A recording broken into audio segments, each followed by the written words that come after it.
What is going on, guys? This is a great crowd. Thank you for Plug and Play for putting on such a great event. I'm going to kill some time here for 2 seconds while we are loading up some chairs. How many people are from Houston? Most people? Awesome. Cool. How many startup founders do we have in the room? Okay, we got a good amount. How many corporate guys? I see Mehdi over there. Get the CVCs. Okay, we got a few of those. What other questions can I ask you? How many people have ever listened to my podcast before? Okay, we got like 3 hands. Okay, that's great. I host a podcast called the Oil and Gas Startups Podcast. So I think that's probably why Plug and Play asked me to kind of come up here, moderate a panel, and ask some tough questions. So without further ado, let's have these guys come up, and I will actually have them introduce themselves because they can do it way better than I can do it. So.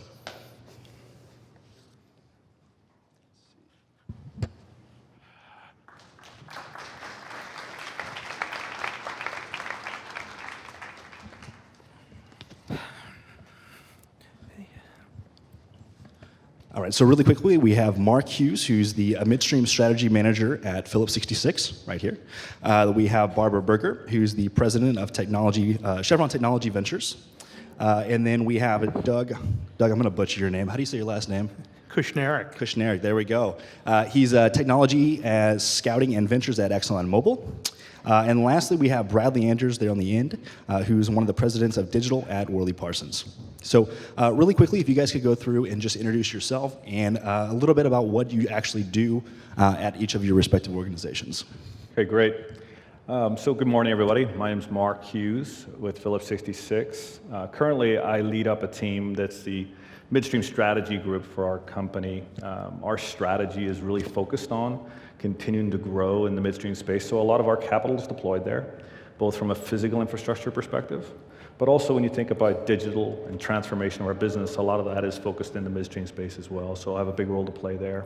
In previous lives, I had the IT investment group for our commercial, midstream, marketing, and lubricants group. So had a lot of experience in determining how best we play in the digital space. Looking forward to being here. We value our partnership with Plug and Play and really appreciate the invite to come and be a part of the panel this morning.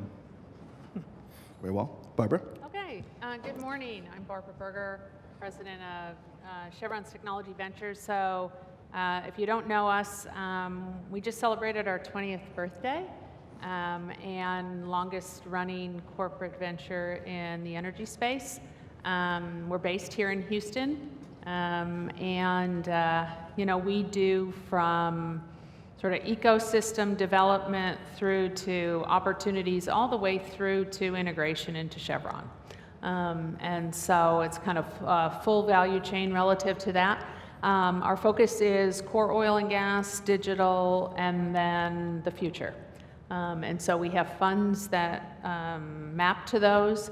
And the other thing is we're part of a company that's based in California, but we have 7,500 employees in the Houston area, so it's an important city for us. And so we have quite a few efforts in the city along a number of different verticals, but the one that I probably play the most biggest role in is helping to create this innovation ecosystem. So we've been a proud supporter and sponsor of a number of the accelerators and incubators in town, and we co-invest with a number of the investors here. We think it's great that Plug and Play has finally figured out that they need to be in Houston to make it happen, particularly in the energy and sustainability vertical. So we look forward to working with them here. Great, thank you, Barbara. Doug? Hi, I'm Doug Kushneric with ExxonMobil. I'm part of our group that's Technology Scouting and Ventures. So our job is to go out and look for new technologies, business models, and practices to bring into the company to improve our performance. We are a group that's new to ExxonMobil. We're celebrating about our, just a little more than our first anniversary. So we're a startup within a big company, but ExxonMobil has been working with the startup community in Houston and around the world a lot longer than that, and we've just assembled everything together into one group to serve all of our business units, and that's what I work in. We have about 14 specific areas that we're scouting for. They include digital, they include carbon capture and storage and utilization. They include new materials for our chemicals company. Our chemicals company folks are here today, and they've been involved with Plug and Play for several years now. My background is out of our corporate science lab for about the last 15 years, but worked in a lot of other places in the business before that. Thanks, Doug. Bradley? Good morning, and thanks for having us along. I'm Bradley Anders. I'm the president of digital for Worley. Worley is about 7 weeks old now. It's a culmination of the merger between Worley Parsons and Jacobs ECR. So it's the new name. I have two roles in Worley. One is I look internally at the digital transformation of a very large professional services company. I also lead our external digital business, so that's technical ventures, whether that's startup tech that we've invested in or partnered with, or technology, digital data science, or robotics that we've developed within Worley and now spun it out and works directly to the market. So I interplay working with our customers and in an internal transformation role. Great, thanks, Bradley. So let's kind of kick this off on a fun note. Let's have a little bit of an icebreaker question before we get into the tough questions. If each of you were to leave your organizations today and do a startup, what do you think it would be? It doesn't have to be in the energy space. It could be the Uber for cat food or whatever it may be. What do you guys think? Well, I'll go. So if I was going to leave, first of all, I'm not sure I'd even do a startup. I would go and travel and have fun and do all the things I haven't done because I've been working. But if I think about, we've got a lot of good innovation, and it just continues to grow. But actually getting it scaled inside of corporate America and America in general, hey, that's pretty good, is where I think the biggest challenge is. And so I would find a way to help lower the barriers towards change in corporations. And that's I think it's part tech and it's part psychology, and it would be an interesting space. And given that you should probably play in a space that you know something about, I've lived that world for most of my adult life. Fantastic answer. Thanks, Barbara. So I'll give you a quick answer You here. could just come and work in my company. Well, it's true, and that because could you be, might have some experience. that with could be yeah. fun. That might Yeah. be a good venture. I'd say I'd be going to work in the space startup business, and that would fit well in Houston too. These guys down here are trying to guess what I was going to say.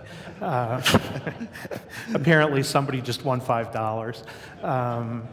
But Houston would be a good spot for that, and I think there's a lot of exciting stuff going on there. And it's also a good fit for ExxonMobil experience, because we're awesome at big capital projects, and space is just a big capital project. Fantastic. I love it. I like Barbara's idea, so I'll ask her for a job. But We're going once to have really good benefits. I'm So, sure yeah. when she kicks me out after 6 months. Yeah. I know. I thought I would do probably something very different than my life, which has been in oil and gas and mining. So something around the circular economy, something about. I think there's a big play for sustainability technologies on the commercial scale, and there's some really interesting things going on in that space. And we're going to see that start to impact us in industry. So, I think there's probably a tie-in. Fantastic. Thanks, Bradley. What about you, Mark? Oh yeah, definitely. Well, I was listening to the mayor, right? So you want to be mayor? Yeah. Transportation, right? So Okay. public transportation startup. How do we get better at that, and how do we get better at it quickly, right? So if it's anything from high-speed rail projects to municipal projects here in Houston, I think there's a lot our industry can bring in terms of how we do things, right, to that space to help accelerate that. That's fantastic. All right, thanks, guys. That was fun. So it's my understanding that each of you is responsible for kind of scouting and finding and evaluating and then integrating different emerging technologies into each one of your organizations. So let's talk a little bit about what types of technologies, whether it's in oil and gas or just energy as a whole or sustainability, what kind of technologies are you guys kind of actively looking at currently? Would you like me to start? So, Phillips 66 has a long history, and a lot of the companies here do, a long history of innovation. It started a long time ago for us. Our company's about 100 years old, a little bit more. And as we think back, technology and innovation really meant to us, how do we get better at what we do as a business? And so I think back all the way to World War II when we drove high-octane fuel technology to give us a competitive advantage in World War II for the Allies, right, all the way through to the invention of polyethylene, high-density polyethylene, polypropylene in our labs in Oklahoma, all the way through to today. And you look at our business today, and you ask, how can we derive competitive advantage across a diverse array of businesses? So there's no one single focus area that means more than others. It's about looking at each business and understanding how we bring the latest technology to that business, whether it's midstream, whether it's refining, whether it's our commercial trading desk, and how do we now get a competitive advantage in our marketplace that allows us to compete with folks like, our great competitors, Valero in the refining space, or Plains in the midstream space, or the Vitols of the world when it comes to trading. So we really look across our business, across our value chain, and think about how do we get that competitive advantage. In our industry right now, we see midstream as a big growth space for Phillips 66. And so looking at midstream, thinking about our pipelines, how do we manage our pipelines more safely with leak detection software? How do we think about inspections of our tanks, of our assets, that we can perform without incurring a lost profit opportunity? Recently had an article released from our company that talks about Square Robot, a technology that allows us to inspect online our tanks using navigation technologies for robotics that we put into our tanks while they're in service to avoid downtime and the like. So it's thinking about our operations and thinking about how we can do it better than we do it today and in a way that gives us a competitive advantage over the rest of our peers. Fantastic. Great answer, Mark. Yeah, so maybe I'll go from a different perspective, otherwise you'll get the same answer. So you got to start with the opportunity rather than the solution. And anything that makes your business provide products more affordable, more reliable, and with a lower environmental impact. That's pretty broad, but that's where you got to start. So I have an employee out there that says, fall in love with the problem, not the solution.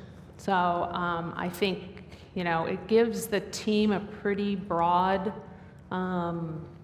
mandate. And I think, one of the things you look at is it's not, the technology itself is not what's going to make you win or lose, it's what you do with it.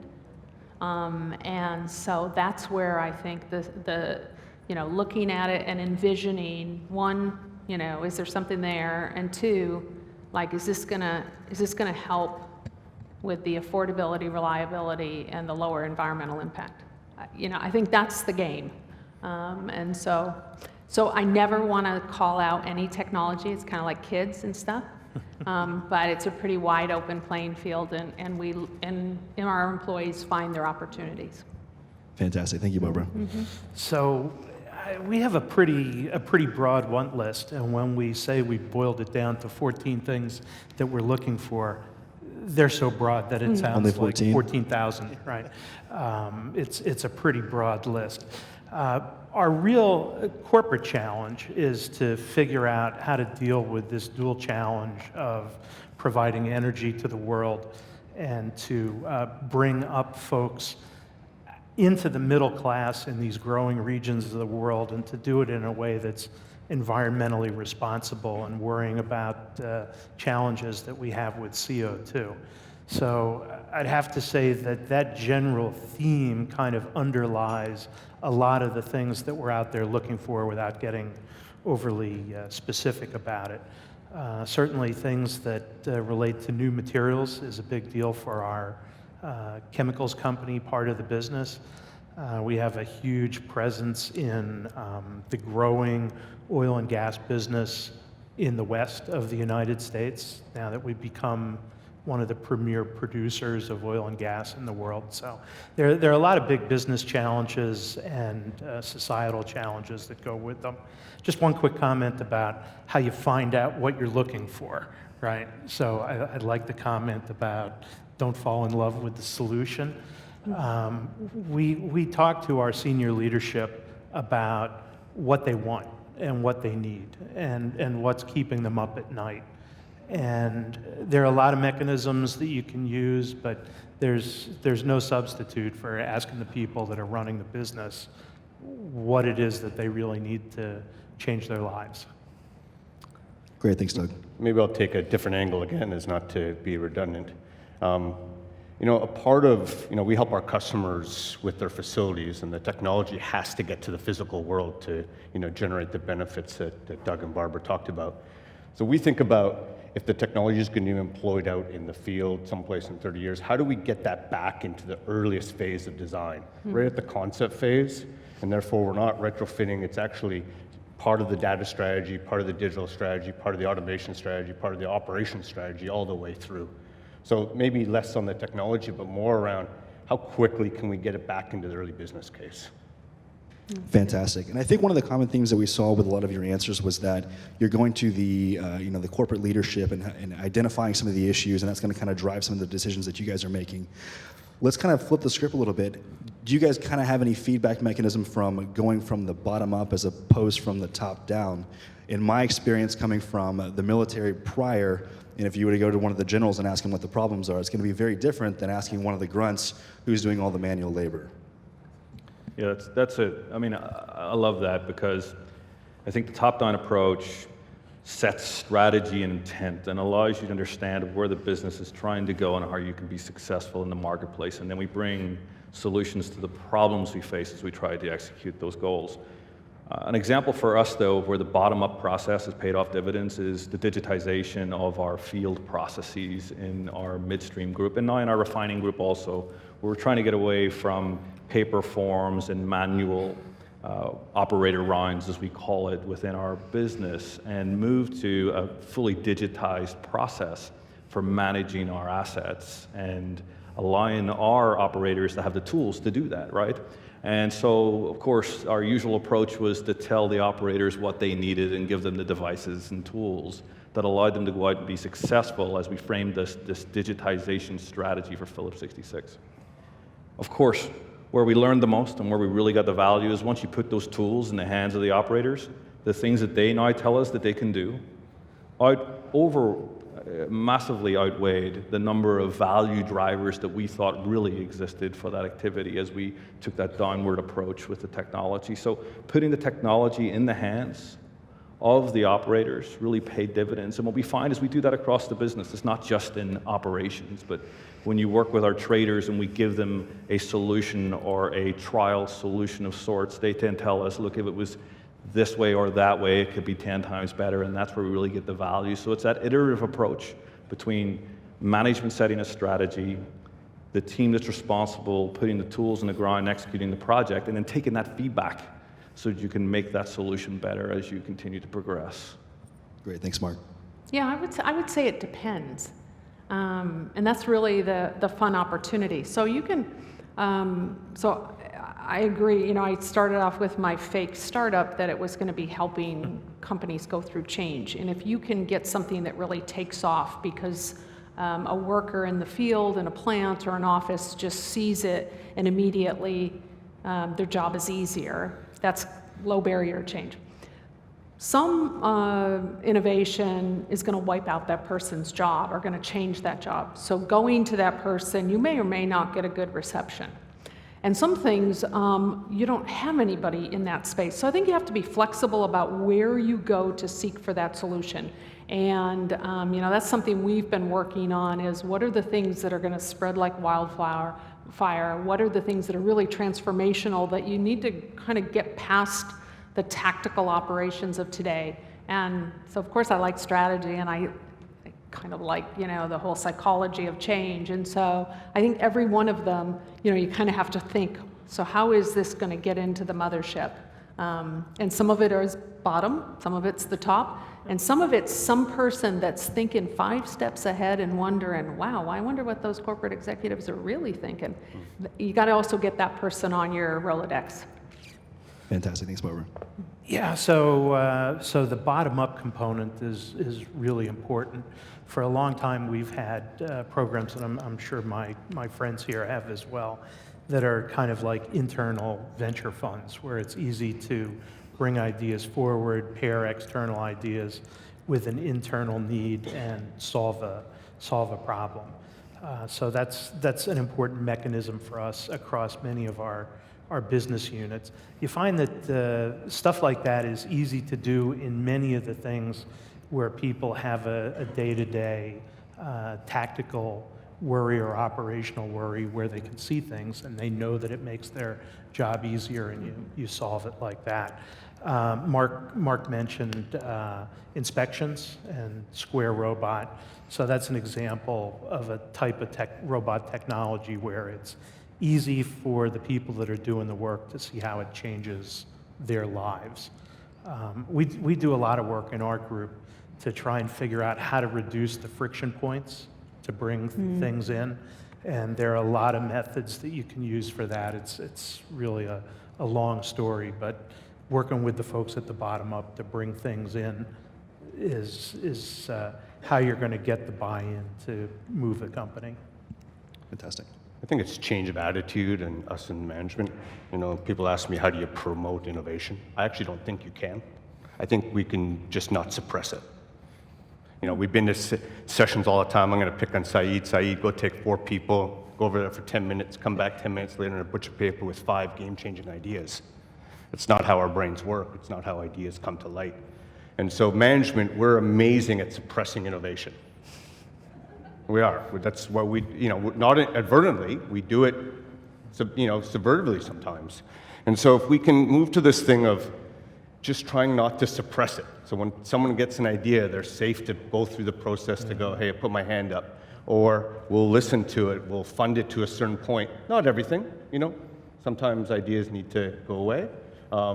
But having that attitude shift from, we don't have to actually drive it, we just have to let the smart people working with problems every day get out of their way. And give them some freedom and some safety to come with us, and innovation will flourish.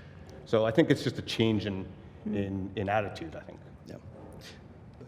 Yeah, that triggered a really good point, and appreciate that for doing that. And I just want to build on it. One of the challenges we have in our industry is that the margins are fine, right? We don't have a lot of margin in most of our projects, not a lot of wiggle room to play with. And traditionally, it's been big capital investments that use pretty traditional, quantifiable methods of valuation, right? So very much return on investment type approach to our technology. And that's the culture, right? And so technologies that come into play and are evaluated are typically evaluated side by side and using a similar methodology to how we think about building the next factory, refinery, pipeline, and the like. And we're held accountable to that. And that's a challenge because the example I just provided really didn't derive its full value until it was put out there into the space in which the organic kind of free-flowing ideation could occur that really extracts the most value. So for our business, it's really about how do we put a business case in front of management that resonates with them, but also allows some freedom for that organic process to occur as the idea is developed and progressed. And I don't know that anyone, maybe my partners here have solved that problem, have fully scratched that itch, but that's a big challenge for the energy industry. Great, thanks, Mark. I think it's funny. So we're all here to talk about just the latest technologies, whether it's AI, automation, blockchain, you name it, across the energy industry. But the big dirty secret is that what Mark just brought up a few minutes ago was that many of these organizations that we see industry-wide are still inundated with paper processes and spreadsheets, and it's very, very low tech. I don't think there's necessarily a super large technological barrier. Do you guys maybe see that it being more of a cultural barrier to get buy-in to shift people away from maybe their standard processes, or do you feel like there's another reason? They have to go in concert. You can't bring technology in when the people don't want to use it and the systems tell you to do something different. You know, I can't hand over a digital model and have isometrics paper coming out the back end of a project. So these things all have to go in concert, and we kind of forget, we get excited about the technology and the culture of the people. We've got to go back and undo all this excellent process and systems we put in over the years, rightfully so, to mitigate risk or to control costs or whatever it is. We have to go back, and that's hard work. And there's nothing easy about it, and nobody wants to do it, but we got to do it, because those are going to be the inhibitor for us picking up any of those things, because that process says you have to print that off and get 6 signatures and then scan it and then do whatever you need to do with it. No matter technology won't solve that. We have an investment in a company that really kind of is, it allows you to do data collection and analysis kind of on steroids. So the engineers love it, right? Because what used to take them a long time now takes them a little time. So that's good.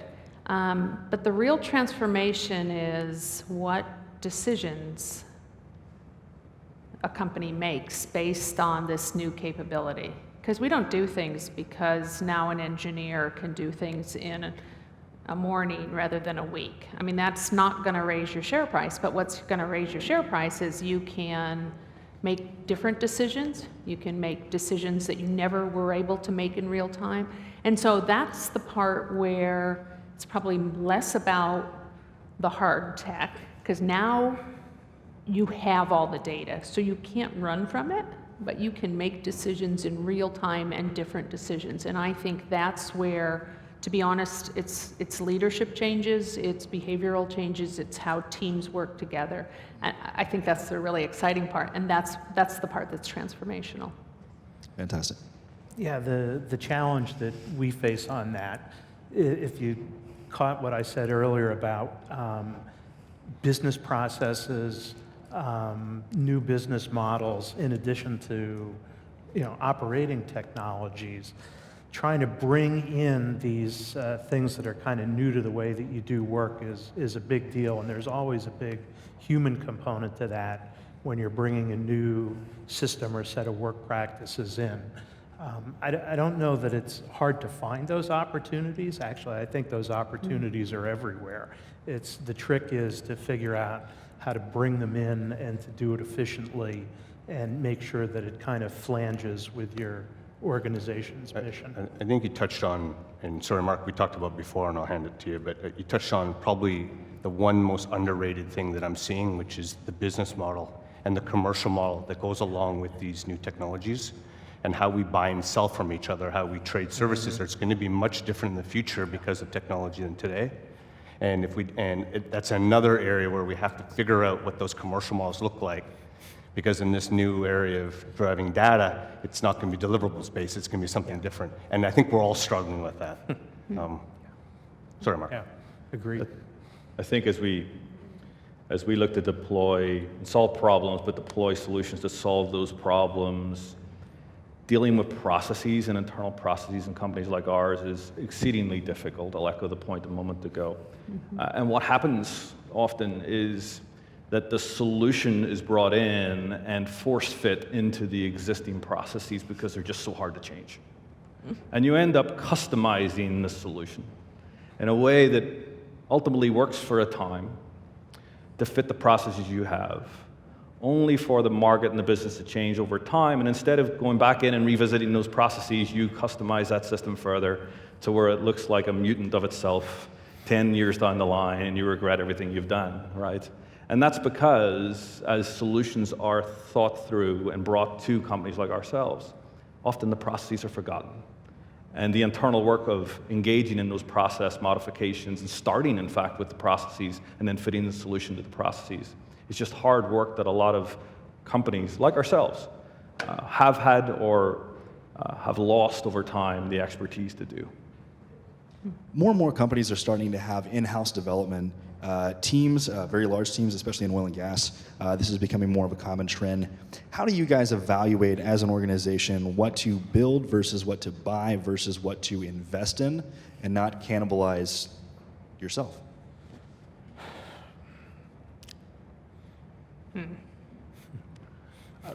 I'll give you my 2 cents on it. It's a very quick answer. I think where you're not trying to, where your business strategy is not telling you that that's a space where you want to differentiate yourself, you should use an off-the-shelf solution. Remove as much customization and reduce the long-term cost of ownership. Where you're truly trying to get into the marketplace and create a different solution for your company versus what others are doing, then maybe you think a little bit more about custom development or working in a manner that gives you a proprietary solution that your customers have a high hurdle to imitate. Yeah, I mean, I think, you start with that analysis of the alternatives, and you'd think that that would give you the answer. But you have incumbency, and so you have arguments from A to Z about why that external innovation won't work, why we absolutely need to have the internal capability. So you start with the analysis, and then you layer on all the good and bad of an established company. And so I don't think we're all perfect in that. I think we can get better at that. Seeing your competition use that external innovation is a really good motivator. So we always say, and if Shell and BP have done it, why can't we? And oh my God, if ExxonMobil's done it, we better get on it. So, I mean, because again, it's very rare that you have that opportunity to do a clear-cut analysis of the alternatives. And so there's a bit of science and a bit of art, I think, to it. Absolutely. Yeah, boy, that's a big question, because you Yep. can apply it to something that's a pretty small decision Yep. or something that's a large decision. And it's easy to say, well, we'll do the thing that is going to be give us the most competitive advantage. And it's really hard, as you said, to figure out what that really means and how you do that. In general, if we see something that's out there that's been implemented exactly, that somebody else has done, I don't need to create an internal capability for that. I need to go access that capability. At the opposite end of the scale, if it's something that's long-term and big and strategic to the business, then you think about what you're going to do. But the projects that we call rifle shots, that are very specific, targeted solutions to specific problems, those are the ones that are easy to go out and say, let me access that right now. Let me go get that. Things that impact your business model or your long-term strategy, you really have to think about how much you want to bring that in-house and what it's going to do for you. Those are the things that are going to be the game changers. I'd just add one more thing on that too. Look at your reward system. And does the engineer, team leader, whoever it is that's making that call, do you think they will feel like they are more rewarded for bringing in something externally versus developing? And maybe 2 scenarios, 2x2 matrix, if it works or if it doesn't. And I can remember years ago, I sold catalysts to refineries, and it was probably the first time I was coming to the Gulf Coast a lot. There was nothing in it for that process engineer to try something new unless they'd had huge problems with that reactor. Because the reward system, it was just like, well, what if this doesn't work? And I won't get penalized if I just order the same thing the person before me did. So I think it's also that cultural element of it.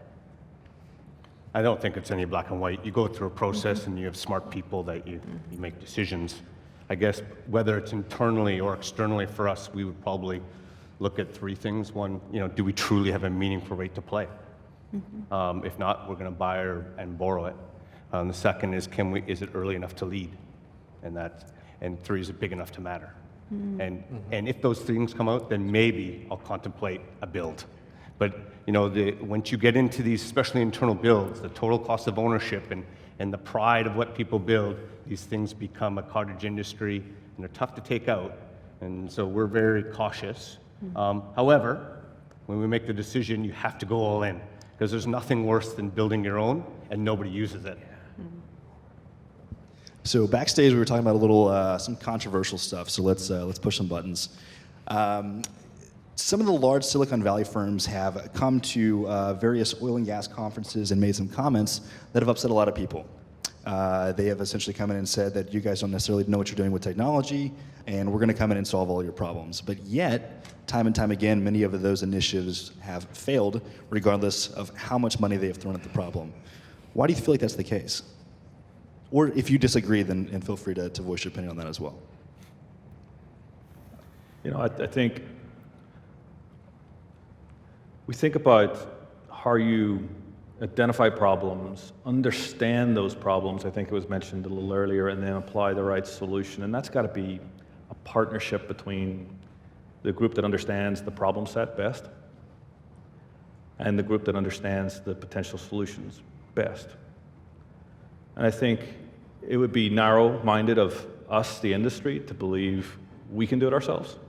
And I think the folks that have the potential solutions that can either be translated from other industries or developed anew for our industry, to believe that they can understand our business better than we do, I don't think that's the right approach either. So it's about how you develop the right partnerships, and I think the event we're at today is a solution to that, right?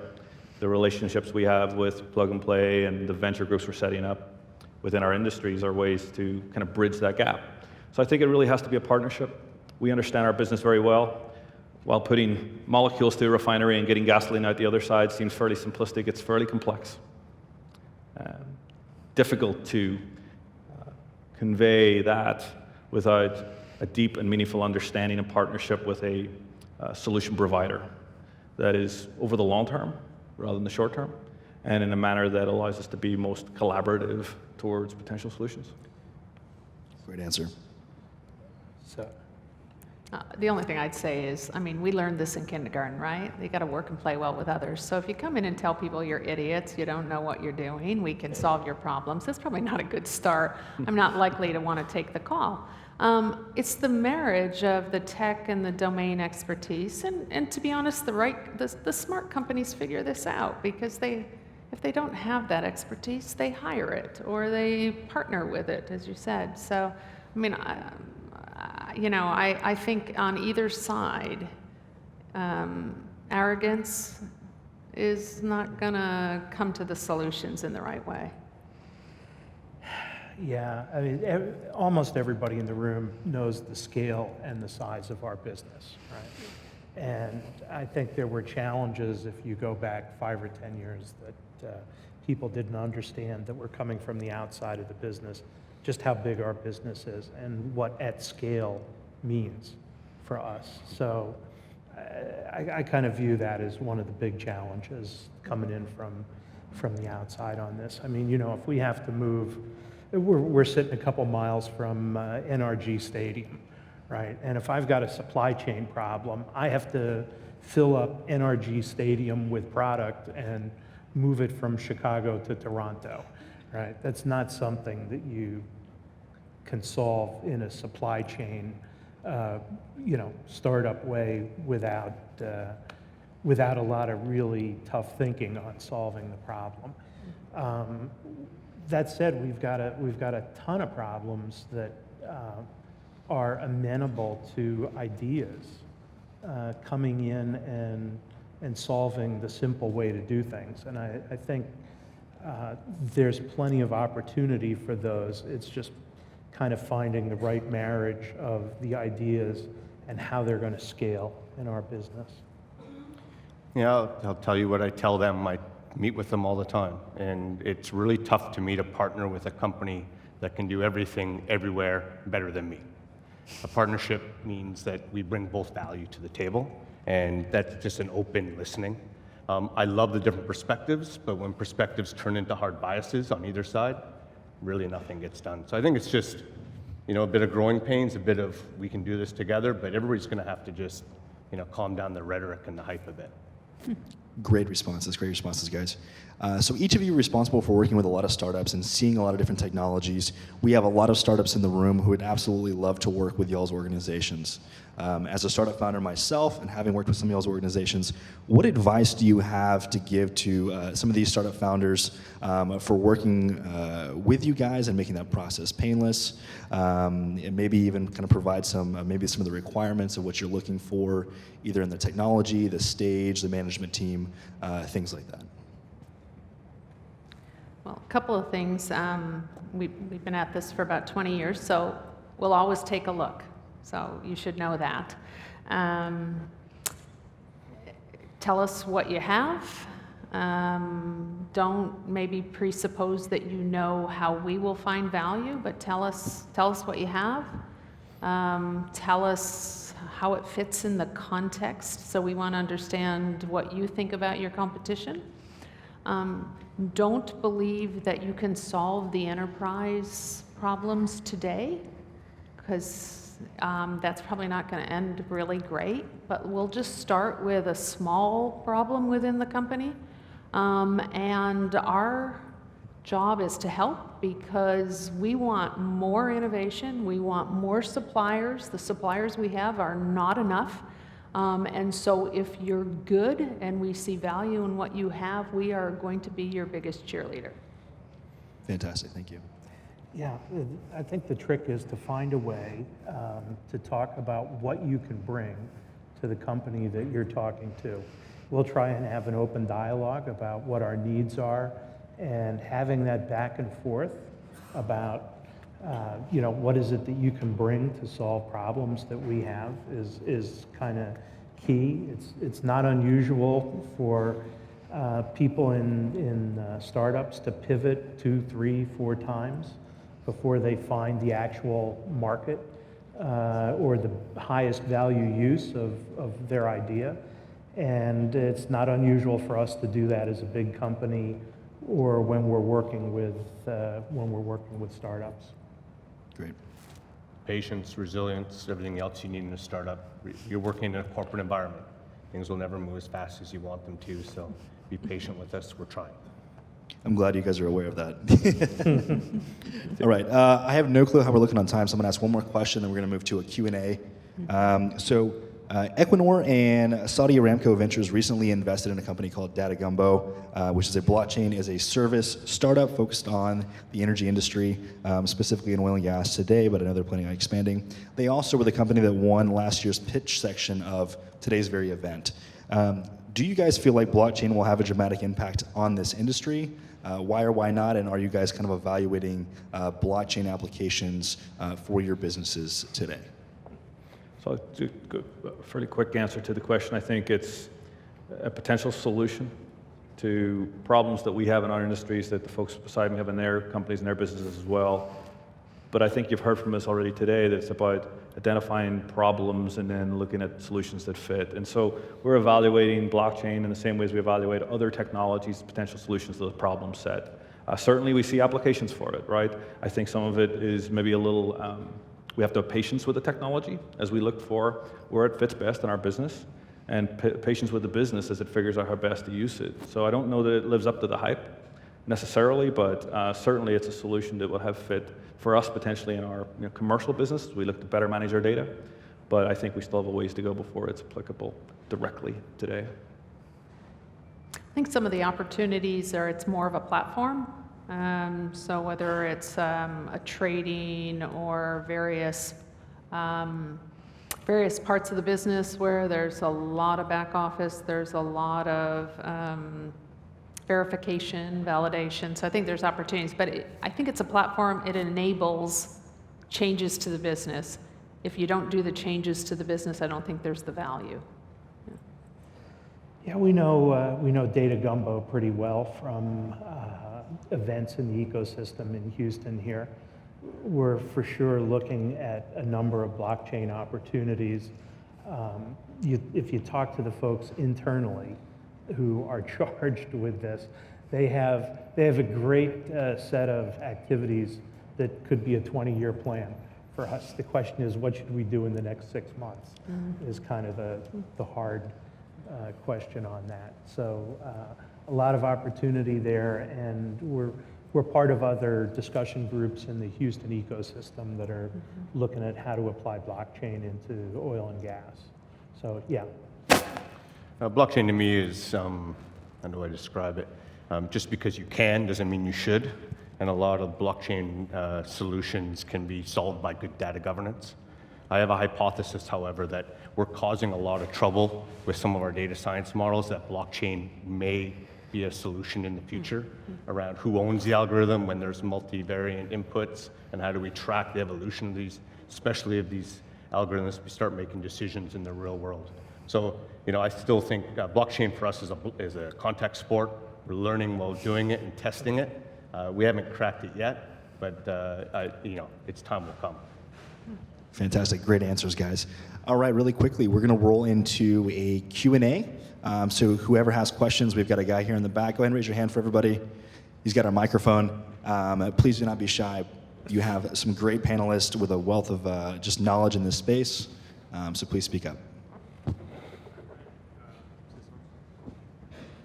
Is it on? Okay. Brian Shedd, University of Houston. Great discussion. So I'm curious within your organizations how you develop targets internally for how much of the technology you're acquiring and the innovations you're investing in now are going to contribute to your future business. And if you have targets, what are they? Depending how much money I'm asking from the board, I guess. No, I just make it glib. It's very tough, I think, in our business to do Horizon 1 metrics to Horizon 3 businesses. And we're still learning that. But we know that we have to do it in a completely different way and isolate those type of metrics from the base business, because otherwise they just get overrun by the traditional operational metrics that we're very, very good at running our business. So I think it's something different. I think it's something different for every company. I'm not going to say anything about targets, but I think it's a portfolio, right? Because most of us are in jobs where there's an expectation that what have you done for me lately? And most of us are in jobs where there is a remit or a mandate to look further out. And so you gotta have a portfolio that has all of that. I think if you get too scientific about it, you will miss the innovation opportunities. That's what I would say to my management if they ask me for hard and fast targets, and so far I've been able to deflect it. yeah, the stuff that's at TRL2 is very difficult. It's like looking at a research project internally, not a whole lot different. And you have to figure out where to place your bets based on what you think is going to be transformative. So yeah, portfolio approach matches the way we look at R&D. But putting hard metrics on something that's going to pivot twice, 3 times, hard to do. Sorry. I think that's just echoing the points made. It's about what's our appetite in terms of the size of that portfolio at any one given time. And then I think we've got a responsibility to make sure that the investments that are in that portfolio match up well with the business strategies, right? And that they're all very applicable in nature in terms of having line of sight either near term or long term to business value. So we do sit back and ask, as we think about investments, how much do we want to play in that space and what's our appetite? Right now we're going through a transformational exercise. It's called Advantage 66. It's been underway for about 1.5 years, 2 years. And so we're looking at everything soup to nuts about how we manage our business from our value chain to how we manage turnarounds in the field. And so we think about then that portfolio in the context of what's going on in our business today and how we can use that portfolio to best complement that exercise. And so right now we're very active in the space, although maybe early on in terms of our maturity, but hoping to continue to kind of grow that and match that portfolio with the business activity over time. Great question. Thank you. My name is Dakota Breyer, and I'm an innovator here in Houston. And really, really great panel. I'd like to know if you could give us some guidance on how to best approach you with our great ideas. You're here. I mean, Plug and Play is a great venue, right? And they're seeking to make matches between companies like ours. and companies like you. So I kind of look at myself and my job. I'm playing a role that is kind of like the plug and play job working with you. So we've got people whose job it is to look outward and find stuff, to find people like you, and Plug and Play's job is to create a network that makes it easy for you to access us. Okay. Yeah, I guess I would add, so we have a website that you can certainly find emails and so forth. We like to see something written at first, and part of that is it allows you to compose your thoughts. It gives us an initial filter of, is this something here that we can see? I think the really wonderful opportunity for the momentum we've had in Houston is that we're local. So you will see us at every event. You'll see somebody from my organization. I have a real desire that we do more business in Houston, and it's not because we didn't want to before, it was because there wasn't not enough opportunities. So yes, send us something, let us take a look at it, meet us at an event, and let's start talking. Yeah, I think we all have to, and we talked about this, myself and my colleagues at Flow 66, and I'm just echoing the point again here, which is we need more of this in Houston, locally, in a place that's accessible for both you and us. We like structure, because structure is efficient for us, right? We don't have a team of 1,000 people out checking every startup and determining whether or not it's viable, so structure and efficiency is important. So working through forums such as this and organizations such as Plug and Play is, in my mind, probably your most effective and our most efficient way of interfacing. Great question. Thank you.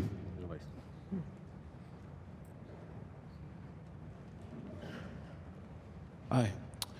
Just want to thank everybody for, at least the panel anyway, for being here. But just wanted to have a quick question. Thanks for the discussion. And we kind of help run a machine learning company here in Houston. And I was kind of curious from the panel how you guys are currently integrating machine learning with your digital roadmaps, if you are. And what do you kind of see machine learning taking you into the future as you kind of pursue some of these digital transformational initiatives? You want to go? Yeah. So we have machine learning groups internally in a number of parts of our business. Some of them are commercial arms. Some of them are our manufacturing arms. Our science and technology, our IT folks. And we see that as kind of a big add-on to what's an existing big digital footprint for a business that uses a lot of data historically. Right now, we see a big challenge in adding in machine learning to existing applications that we have.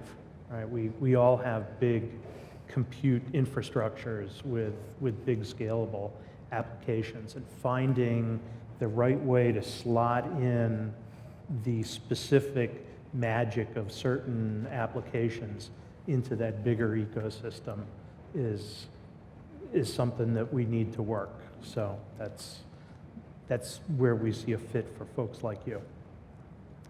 I don't have anything really. We have, I think the industry in general sees a lot of a promise with machine learning. Certainly we're active in that space. We think about applications across the value chain, which is diverse, but speaking to our midstream business, looking at applications on asset performance and determining whether or not machine learning could be used for integrity purposes, reliability purposes, or just performance enhancement and efficiency purposes. And so I love the point on, can it scale, can it be widely applicable across, and how easily can that be done is a big challenge, but certainly it's got promise for an industry like ours. Great question. I think we have time for one more. Hi there, Deb Mansfield here from Houston. So we've been talking about push and pull. So the young companies would like to push something to you and meet you, but you all internally have ideas that you're going to build your competitive advantage and where you're going to go for the future, which is the push, that you need to pull the entrepreneur forward. So my question is, there are X Prizes and hackathons. So what's the new approach by large organizations like yourselves to get your ideas to that entrepreneur who will create the innovation, test it out, do the risk, and become part of your M&A? Thank you. So I think it's a bit of all of the above, Deborah. It's, there's reverse pitches, there's engagements, there's all kinds of things where we describe our business. I think you can get too specific on what you're looking for, and I think it's better to describe the problem and then have a conversation about whether the solution is going to match it. But I don't think there's any one solution. The great thing is that there's also a lot of entrepreneurs that have industry experience. So they actually come out knowing where to go in this stuff. So I think it's all of the above. We do a lot of people between their startups. They'll come and work with us for 6 months, either, even for a few weeks. But we get great value from the people who've gone through a startup and then have some time off, and they come and just look, either they help us build something, they help us look at other startups. But within that process, they usually find their next one. All right, guys, that wraps it up. Let's give it up for our wonderful panelists. Thank you guys for attending. Okay. All right.